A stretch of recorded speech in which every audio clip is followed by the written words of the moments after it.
साक्षात्कार को यथार्थ अर्थों में क्या कहेंगे? वास्तव में साक्षात्कार जो है वो हमारी आंतरिक स्थिति का है जी जितनी हमारी आंतरिक स्थिति बनती जाती है जी जी उतना चेहरे से, हमारी दृष्टि से लोगों को अनुभव होता है। जी भक्ति मार्ग के अंदर साक्षात्कार का बहुत महत्व रहा है। कई भक्त, नौधा भक्त जो हुए हैं, जैसे मीरा हुई, तो मीरा ने भी श्री कृष्ण का साक्षात्कार करने के लिए कि बहुत प्यार से, लगन से भक्ति की जी और उस भक्ति में उनको श्री कृष्ण के दर्शन हुए, बिल्कुल साक्षात्कार हुआ। तो परमात्मा भी हम सबको कहते हैं, बच्चे ऐसा समय आएगा जो आपको भी साक्षात्कार मूर्त बनना है। उसके लिए अपनी आंतरिक स्थिति को बहुत शक्तिशाली, प्योर बनाओ, शुद्ध बनाओ, क्योंकि साक्षात्कार के लिए लाइट की जरूरत होती है। अंधेरे में कोई चीज दिखाई नहीं देती जी। तो वो लाइट जो है वो है आत्मा के पवित्र विचारों की लाइट, प्योरिटी की लाइट।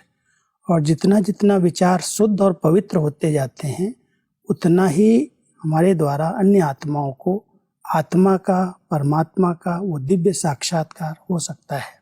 जी, बहुत सुंदर भाई साहब। इसी से संबंधित आज के महावाक्य हैं। परमात्मा कहते हैं कि ब्राह्मणों को त्रिमूर्ति शिववंशी कहते हैं। त्रिमूर्ति परमात्मा के बच्चे स्वयं भी त्रिमूर्ति हैं और परमात्मा भी त्रिमूर्ति है। जैसे परमात्मा त्रिमूर्ति है वैसे आप भी त्रिमूर्ति हो। त्रिमूर्ति तीन कर्तव्यों के आधार से परमात्मा को कहा गया है। जी।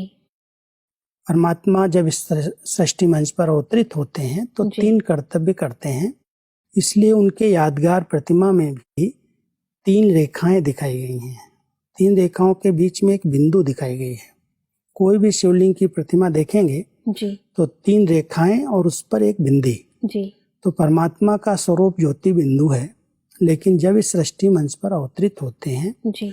तो तीन दिव्य आत्माओं को, जिनको हम देवता कहें, उनके माध्यम से वो तीन कर्तव्य करते हैं।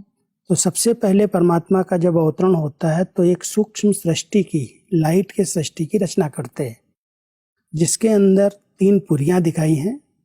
स्वयं परमात्मा ने ही ये ज्ञान दिया कि एक ब्रह्मापुरी है, एक विष्णुपुरी है, एक शंकरपुरी है।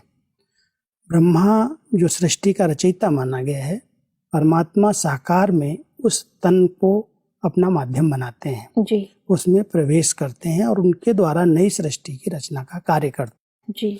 उनका ही संपूर्ण रूप सूक्ष्म तन में लाइट का रूप देवता के रूप में दिखाया हुआ है। जी। उसके ऊपर विष्णुपुरी जो है वो सतयुग की जो स्थापना होती है, ब्रह्मा के द्वारा जो रचना होती, स्थापना होती, उसकी पालना का स्वरूप है विष्णु चतुर्भुज। जी। जिसके अंदर श्री लक्ष्मी, श्री नारायण का वो कंबाइंड रूप है।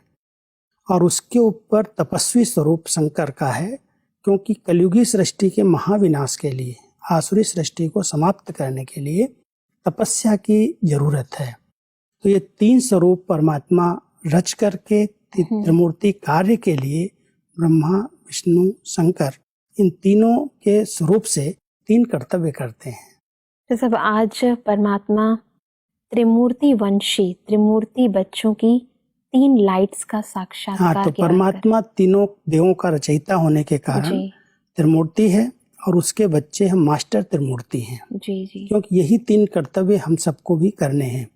एक तो हम नई सृष्टि की रचना के लिए श्रेष्ठ शुद्ध संकल्प करते हैं, बहुत अच्छे अच्छे विचार रमण करते हैं, और साथ साथ जो हमारे आसुरी संस्कार हैं, बुरे विचार चलते हैं, उनका हम अपनी तपस्या के द्वारा नाश करते हैं, विनाश करते हैं, और अच्छे विचारों की फिर खुद ही पालना करते हैं।